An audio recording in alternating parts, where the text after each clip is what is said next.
Hello dear students, hope may be fine. आज का सब टॉपिक हमारे पास है जो आज हम एक्सप्लेन करने जा रहे हैं, that is rigid body. Rigid body क्या होती है and centre of mass of a rigid body, इसके बारे में पढ़ेंगे। And we will also explain some concept based questions, जिससे कि आपका सेंटर ऑफ मास के ऊपर जो कंसेप्ट है वो क्लियर हो जाएगा। कंसेप्ट बेस्ड क्वेश्चंस भी पढ़ेंगे हम। सबसे पहले बच्चों, centre of mass of rigid body को पढ़ने से पहले, एक्सप्लेन करने से पहले, let us understand what is a rigid body. बच्चों, जैसे कि आप जानते हो, a body is said to be rigid body if the distance between any two constant particles of the body does not change under the influence of the external forces. बच्चों, rigid body क्या होती है?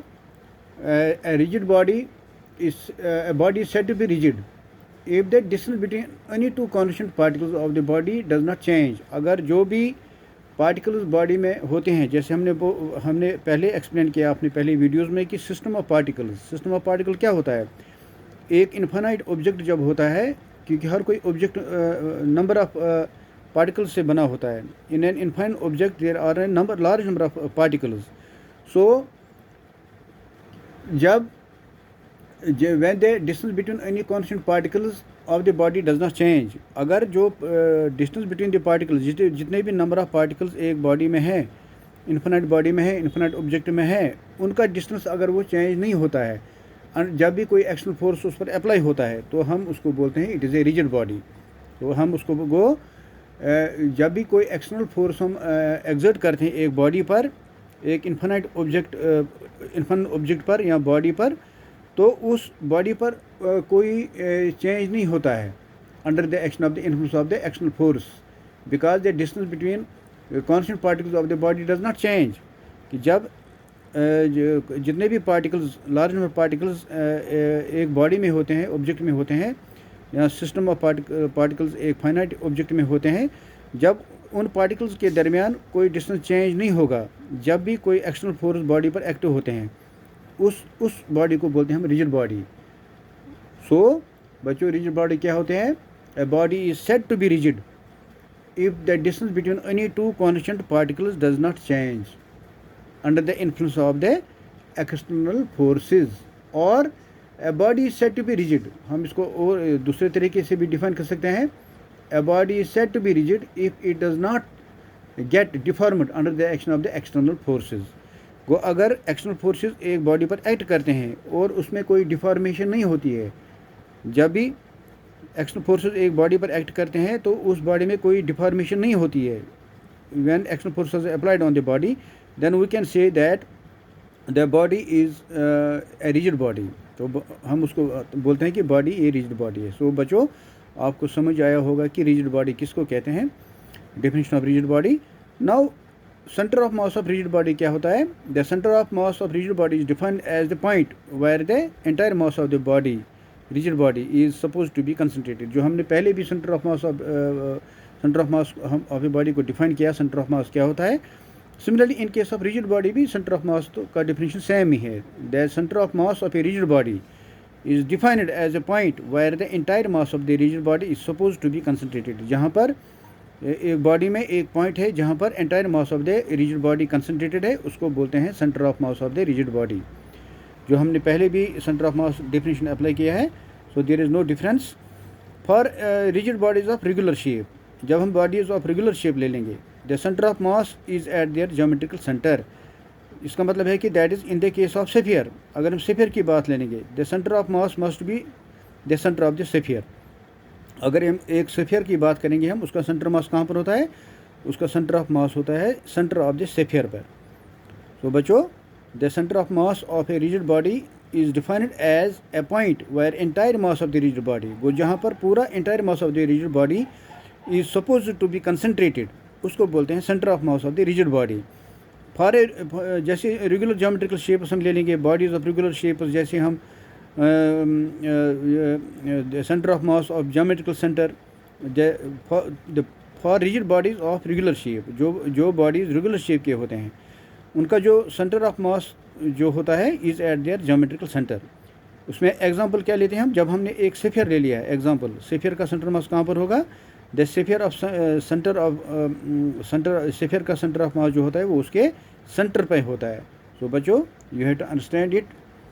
तो हम कुछ concept basis questions करेंगे जिससे आपका सेंटर ऑफ मास आपको क्लियर हो जाएगा। It is not necessary that the total mass of the system B actually present at the centre of mass.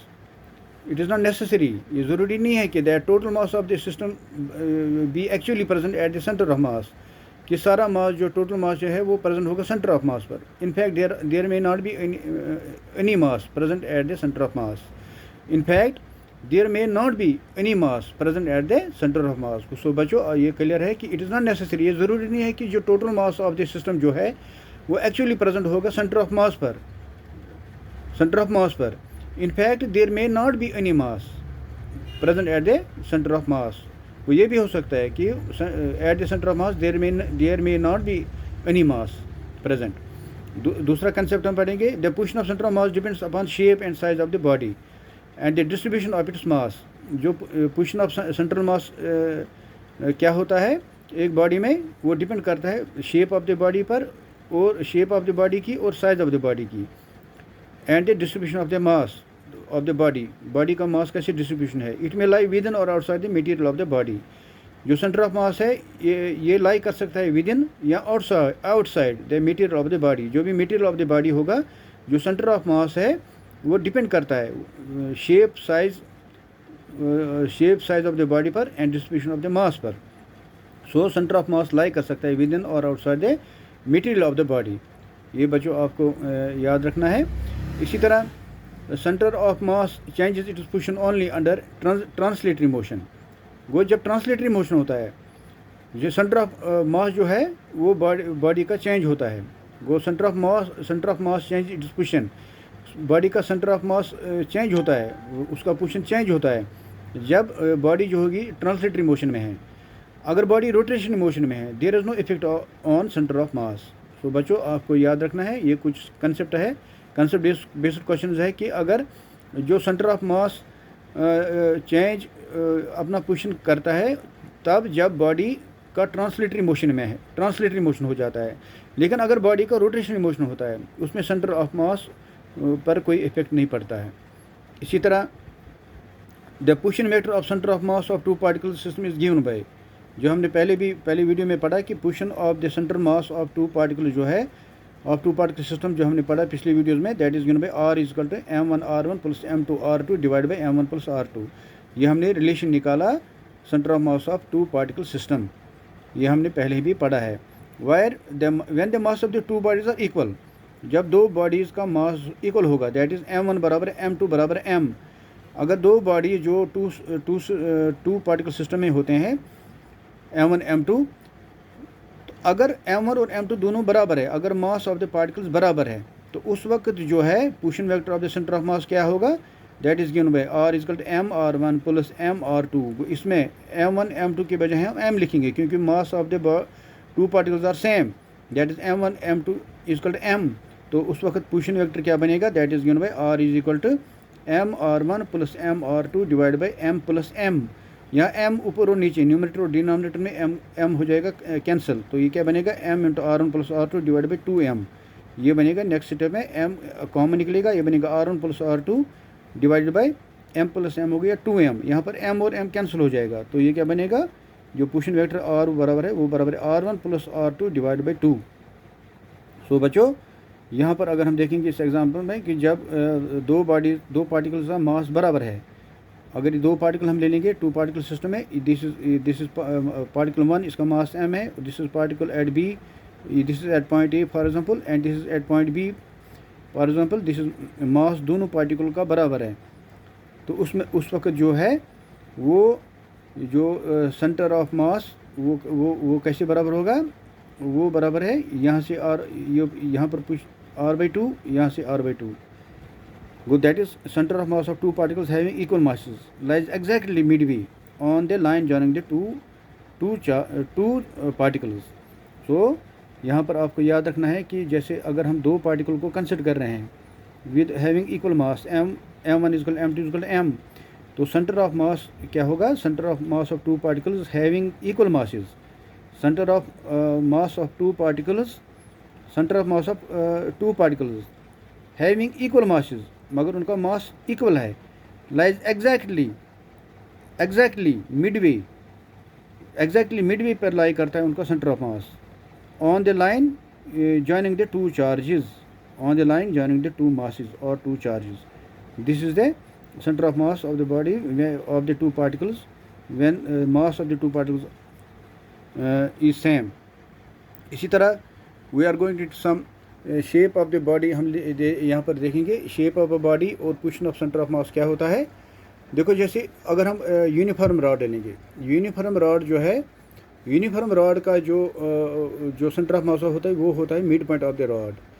इसी तरह अगर हम रेगुलर रिंग ले लेंगे, सर्कुलर रिंग ले लेंगे, सर्कुलर रिंग का जो सेंटर ऑफ मास है, पोजीशन ऑफ सेंटर ऑफ मास वो होगा सेंटर ऑफ रिंग में, जो रिंग का सेंटर होगा उधर सेंटर ऑफ मास होगा।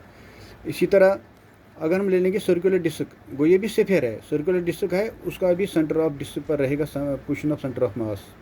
इसी तरह अगर हम ले लेंगे a plane lamina such as rectangle और स्क्वायर, अगर एक प्लेन लेमिना ले लेंगे हम, रेक्टेंगुलर और स्क्वायर हम ले लेंगे, उसका point of intersection of the diagonal, वो अगर हम रेक्टेंगुलर ले लेंगे या हम ले लेंगे स्क्वायर, वहाँ पर उसकी जो दो डायगोनल जो इंटरसेक्ट करते हैं उस पॉइंट पर, जिस पॉइंट पर दो डायगोनल्स इंटरसेक्ट करेंगे उसी पॉइंट पर रहेगा centre of mass in case of the plane lamina such as rectangular और स्क्वायर। इसी तरह अगर हम स्फीयर की बात करेंगे, जो मैंने पहले भी एक्सप्लेन किया जब रिजिड बॉडीज़ का डिफाइन हमने किया, इसमें स्फीयर का जो है उसका सेंटर ऑफ मास सेंटर पर रहेगा।